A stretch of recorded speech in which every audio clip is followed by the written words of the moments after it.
para você um ponto importante, que na época que o Daniel César trouxe isso aqui, disse o seguinte, ó, Sérgio Moro cogita renunciar e ir embora do Brasil. O senador sondou emprego nos Estados Unidos e quer evitar a cassação. Por que ele quer ir embora? Para evitar a narrativa de que ele perdeu o mandato por crime que ele teria cometido. Ele queria emplacar a narrativa de que ele seria um suposto perseguido político, como aconteceu no caso do Jean Willis. Só que com a diferença, né? No caso do Jean Willis tem materialidade para o que aconteceu com o Jean Willis. No caso do Sérgio Moro, não. A gente tem prova de que ele se uniu com o Bolsonaro para poder beneficiar o Bolsonaro em troca de indicação para o Ministério da Justiça, supostamente, e depois para tentar ocupar uma cadeira no STF, promessa que não foi cumprida pelo mito que ele ajudou a reeleger. Sérgio Moro, União Brasil, pode renunciar ao mandato de senador. O parlamentar está cogitando se antecipar a uma possível cassação de seu mandato e fazer um movimento para se declarar como perseguido político no Brasil. O ex-ministro da Justiça de Jair Bolsonaro, do PL, sondou amigos e aliados que moram nos Estados Unidos na busca de um emprego que lhe garantiria a permanência no país americano.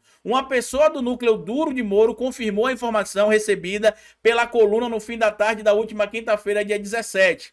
A notícia procede, mas estamos tratando internamente com sigilo, afirmou o aliado do senador. A coluna recebeu de uma fonte que Moro foi aconselhado por um importante cacique político logo após a decisão do STF de cassar o mandato de Dallagnol. Ele sabe que vai ser cassado, então precisa controlar a narrativa. Ficar gritando que foi injustiçado resolve? Talvez, mas só para um grupo. O movimento de renúncia e denunciar que é perseguido político para o mundo dá certo, teria dito o líder partidário ao senador. O melhor exemplo é o de Jean Willis, que vendeu para o mundo todo que o Brasil vivia uma democracia contaminada. E aí, quando a gente viu o que aconteceu com o Jean Willis, as ameaças de morte que ele recebia, o 8 de janeiro, só se prova que, na verdade, não tinha mentira nenhuma na fala do Jean Willis. A democracia no Brasil estava contaminada. As decisões tomadas pelo Moro e pelo Dallagnol, dentro do que a gente chama de lawfare, utilização do poder jurídico para obter resultados políticos, demonstram isso. E aí vocês vão me perguntar, Carlito, o que é que vai acontecer agora? Eu acredito que vai ter a responsabilização, como diz inclusive aqui na parte da decisão, né, que a gente precisa lembrar, que o STF tomou aqui, da imprestabilidade dos materiais, que vai se ter a utilização, inclusive, para poder solicitar a anulação de condenações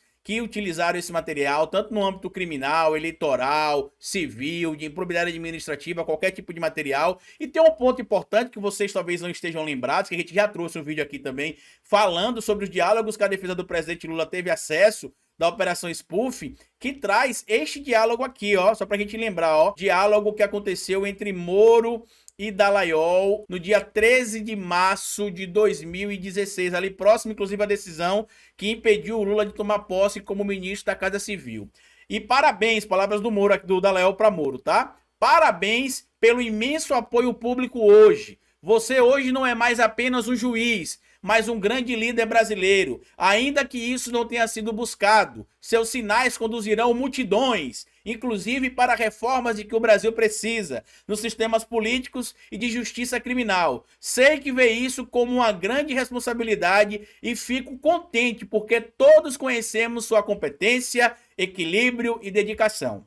E aí segue aqui. Fiz uma manifestação oficial, palavras do Moro. Parabéns a todos nós. E aí segue aqui ainda no mesmo dia. Ainda desconfio muito de nossa capacidade institucional de limpar o Congresso.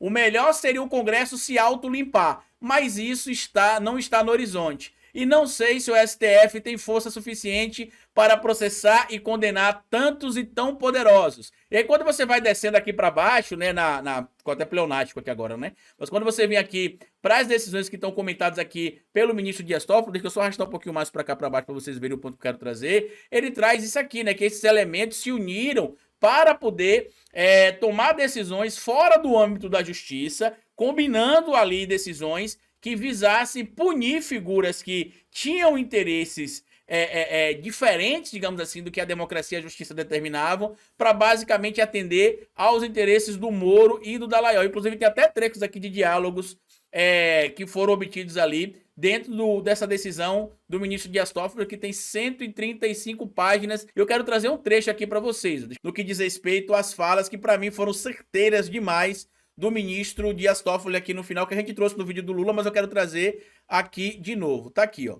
Pela gravidade da situação estarrecedora postos nesses autos, somados a outras tantas decisões exaradas pelo STF e também tornadas públicas e notórias, já seria possível simplesmente concluir que a prisão do reclamante Luiz Inácio Lula da Silva até poderia chamar-se de um dos maiores erros do judiciário brasileiro, da história do país, né? Mas na verdade foi muito pior. Tratou-se de uma armação, fruto de um projeto de poder de determinados agentes públicos em seu objetivo de conquista do Estado por meios aparentemente legais, mas com métodos de ações contra a lei, né? Contra a legem. E aqui tá o trecho que ele fala, né? Ainda desconfio muito, palavras do Moro, né? Ainda desconfio muito da nossa capacidade institucional de limpar o Congresso, ou seja, eles estavam agindo de acordo com os interesses privados que eles tinham e utilizavam seus cargos públicos para poder promover esses interesses.